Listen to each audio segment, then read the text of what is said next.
सध्याची ही दृश्य आपण आंदोलनाची बघतोय। राजेश मोरे यांच्या विरोधात हे आंदोलन सुरू आहे। घरी आहोत आणि आपण बघतो संजय राऊतांच्या घरी आता ज्यांनी संजय राऊतांना खऱ्या अर्थानं धमकी दिली त्यांचा पूर्ण बॅनर जो आहे तो बॅनर आता खाली पाडलेला आहे आणि बायका त्याच्यावर लढतायत।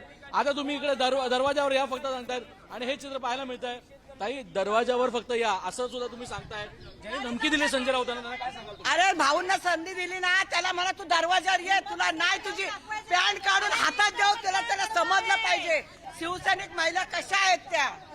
अरे मुंबई आमच्या साहेबाची नाही कुणाच्या बापाची, हे गद्दारांना अक्कल नाहीये। दाखवा त्यांनी आमची महिला आघाडी काय करेल त्यांना माहित नाहीये।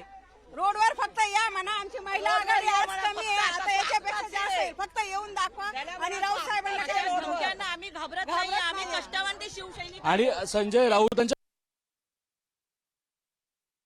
सेनेचं हे आंदोलन आपण बघितलं। राजेश मोरेंविरुद्ध ठाकरे सेनेचं हे आंदोलन सुरू होतं आणि यावेळेला महिला आघाडी त्यांची प्रचंड आक्रमक झाल्याची पाहायला मिळाली। त्यांच्या पोस्टरवर त्यांनी लाथ मारून निषेध इथे व्यक्त आलेले आहेत आणि हे चित्र पाहायला मिळतंय। संजय राऊतांसाठी ही सगळी मंडळी ही आलेली आहेत आणि ज्यांनी कोणी संजय राऊतांना धमकी दिली त्यांना आम्ही इकडे फक्त येऊन दाखवा असा प्रश्न देखील या सगळ्यांनी उपस्थित केलेला दिसतोय। या सगळ्या बाबतीत बघितलं गेलं संजय राऊत सामन्यासाठी निघतायत आणि सामन्यासाठी रवाना होत आहेत। एकंदर पाहायला गेलं सगळ्यात महत्वाची गोष्ट हीच आहे की संजय राऊत निघतायत आणि त्यांच्या घराकडे आता अनेक शिवसैनिक इकडे आलेले दिसत आहेत।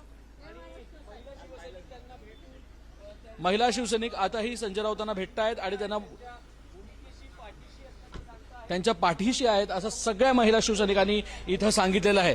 एकंदर पाहिलं गेलं सगळ्यात महत्वाची गोष्ट आहे आपण संजय राऊतांच्या घराकडे आहोत। संजय राऊतांचं हेच घर आहे जे भांडुपला आहे, जिथं आता संजय राऊत इथे होते आणि अनेक महिला शिवसैनिक अगदी श्रेयस जसं तुम्ही सांगताय की आता महिला त्या ठिकाणी आहेत, संजय राऊत यांच्या पाठीशी आम्ही सगळ्या महिला आघाडीच्या कार्यकर्त्या आहोत असं त्यांचं म्हणणं आहे।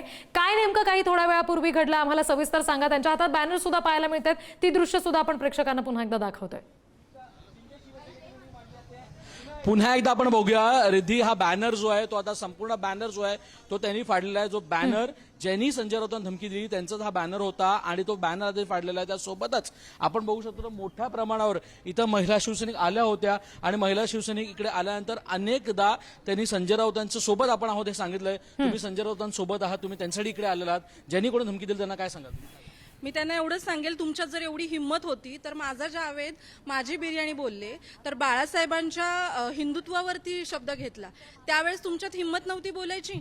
आज तुम्हाला वाटलं काय चुकीचं बोलले साहेब, राऊत साहेब काय चुकीचं बोलले। आज तुम्ही तुमच्याच ह्या घाणेरड्या कृत्यामुळे दाखवून दिले की त्यांनी बरोबर सांगितलंय। तुम्हाला बाळासाहेबांचं महत्व कमी करायचंय हेच तर त्यांना सांगायचं होतं। मेन मुद्दा हाच होता, तुम्ही चुकीच्या पद्धतीने चुकीचे रिॲक्ट झालेत, त्याच्यावरती हा आमचा आक्रोश आहे। आमचे साहेब निष्ठावंत आहेत, ते त्यांनी प्रूव्ह केलेलं आहे आणि तुमची गद्दारी तुम्ही अशा कारणांवरनं सिद्ध करताय। तुमची गद्दारी तुम्ही सिद्ध करताय ताई। जी अगदी श्रेयस जसं तुम्ही म्हणताय आणि या प्रतिक्रिया सुद्धा तुम्ही आमच्यापर्यंत पोहोचवताय। आता संजय राऊत यांच्या संदर्भात राजेश मोरेंनी विधान केल्यानंतर त्यांना धमकी दिल्यानंतर या सगळ्या महिला आघाडीच्या कार्यकर्त्या आक्रमक झाल्याचं आपण बघितलं। धन्यवाद, ही सगळी थेट दृश्य आमच्यापर्यंत पोहोचवलीत, या प्रतिक्रिया आमच्यापर्यंत पोहोचवल्यात यासाठी।